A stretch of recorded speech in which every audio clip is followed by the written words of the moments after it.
আসসালামু আলাইকুম। দেশ এবং প্রবাসের কাছে এবং দূরের যে যেখান থেকে আজকে আমাকে দেখছেন, আমি এখন চলে আসছি আমাদের এলাকার নোয়াগাঁও গ্রামের বাগেরহাটির শাকিল মিয়ার কাছে। আপনারা যারা দেশ এবং প্রবাসে আছেন, আপনারা তার ভিডিওটা দেখতে পেয়েছেন। সে সবসময় আমাকে বলে একটি হুইল চেয়ারের কথা। আজকে আমি তার বাসায় আসছি এবং তার সাথে কথা বললাম। আপনারা তার বর্তমান পরিস্থিতি এখন দেখবেন। আমি আশা করব আমাদের নোয়াগাঁও গ্রামের এবং যারা দেশ বিদেশে আছেন, সারা বাংলাদেশের এবং সারা পৃথিবীতে যারা বিভিন্ন দেশে আছেন, যারা মানব সেবায় নিজেদেরকে নিয়োজিত রাখতে চান, আমাদের এই নোয়াগাঁও গ্রামের শাকিল মিয়া সে খুবই অসুস্থ। আপনারা আমার গত 2টা পোস্টে আপনারা দেখতে পেয়েছেন। সে একটি হুইল চেয়ারের জন্য সে চলাফেরা করতে পারে না এবং সে শারীরিকভাবে অনেক অসুস্থ। আমরা এখন শাকিল মিয়ার সাথে কথা বলবো। আপনারা যারা দেশে বিদেশে আছেন, প্লিজ এই ভিডিওটা দেখবেন এবং আপনারা তার পাশে দাঁড়াবেন। আর যারা আছেন আপনারা প্লিজ ভিডিওটা শেয়ার করবেন। আপনি যদি তাকে সহযোগিতা করতে না পারেন, ভিডিওটা শেয়ার করে হলেও আপনি নতুন মানুষদের কাছে ভিডিওটা পৌঁছে দিবেন। আপনার একটি শেয়ারের মাধ্যমে হতে পারে শাকিল মিয়ার জন্য একটি হুইল চেয়ার ব্যবস্থা হতে পারে। তো আমি আশা করব যারা ভিডিওটা দেখছেন অবশ্যই ভিডিওটা শেয়ার করবেন এবং আপনার মূল্যবান মতামত জানাবেন। এখন আমরা শাকিল মিয়ার সাথে কথা বলবো। শাকিল, তুমি কেমন আছো? আছি। তো তোমাকে নিয়ে তো আমি একটি পোস্ট করছিলাম, তো অনেক প্রবাসী ভাইরা পোস্টটা দেখছে। এখন পর্যন্ত কোনো সারা শব্দ পাই নাই। তোমার সাথে কি কেউ যোগাযোগ করছে? করছে না আমার সাথে, কইতে বলছে না। করছে না। আচ্ছা, এখন তুমি কি চলাফেরা করতে পারো? করতে তো পারে না, করতে তো পারে না। সে চলাফেরা করতে পারে না, সে অনেক অসুস্থ। আপনারা জানেন তার 2টো পা প্যারালাইসিস এবং তাকে আমাদের এলাকার প্রায় 90% মানুষই তাকে চিনে। নোয়াগাঁও, কালীকচ্ছ, সরাইল, তাকে সবাই চিনে। তো তুমি দেশ বিদেশি এবং প্রবাসী ভাইদের কাছে তোমার কোনো কথা আছে থাকলে বলো। কি আছে? আমার তো কইতে নাই, কুইয়া মারি আছে। আল্লাহর কাছে কইবা? সে আসলে কারো কাছে বলবে না, সে আল্লাহর কাছে বলবে। হ্যাঁ, আল্লাহই কারো না কারো মাধ্যমে তোমার একটি হুইল চেয়ার ব্যবস্থা করে দিবে।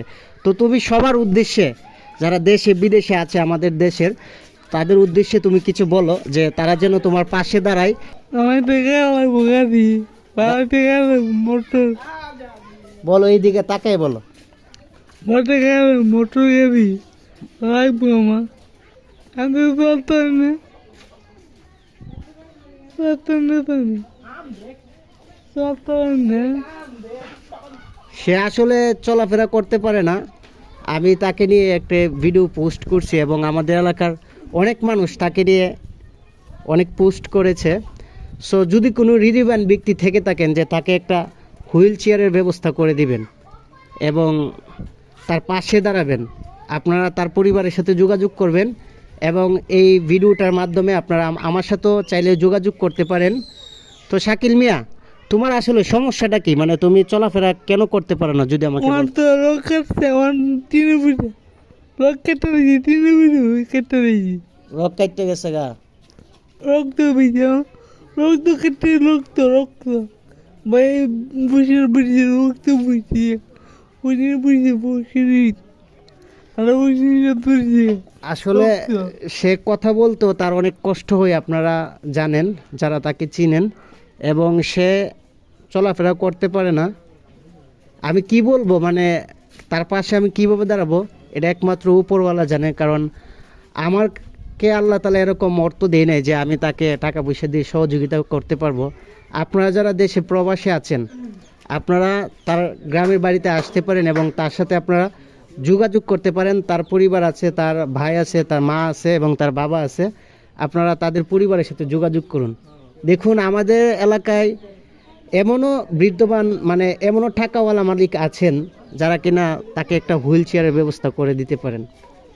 এমনও প্রবাসী আছেন, আপনারা অনেক টাকা অনেক জায়গায় নষ্ট করছেন, কিন্তু আপনার সমাজে আপনার প্রতিবেশী একটা ছেলে, সে কষ্ট করছে একটা হুইল চেয়ারের জন্য, সে চলাফেরা করতে পারে না। আপনারা যদি তার পাশে দাঁড়ান, এটার প্রতিদান মহান আল্লাহ পাক রব্বুল আলামিন আপনাদেরকে দিবে। সো যারা ভিডিওটা দেখছেন আপনারা যদি তাকে 1 টাকা 2 টাকা দিয়ে সহযোগিতা না করতে পারেন, প্লিজ ভিডিওটা শেয়ার করে দিবেন।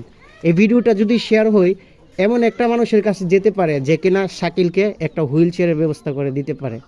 সো আমি বলবো, নোয়াগাঁও গ্রামের সরাইল কালীকচ্ছ এবং পৃথিবীর বিভিন্ন প্রান্তে যারা আছেন, যারা প্রবাসে আছেন, আপনারা প্লিজ আমার এই ভাই শাকিল মিয়ার পাশে আপনারা দাঁড়াবেন। শাকিল, তুমি যদি একটা চেয়ারের ব্যবস্থা হয়, তুমি কি উপকৃত হবা? হইবা মা, হইবা। তার জন্য আল্লাহর কাছে একটু দোয়া করে দাও যে তোমার এই আল্লাহ আমার রকম কারো মালিক রকম মালিক আছে, ও আল্লাহ শুধু আছে।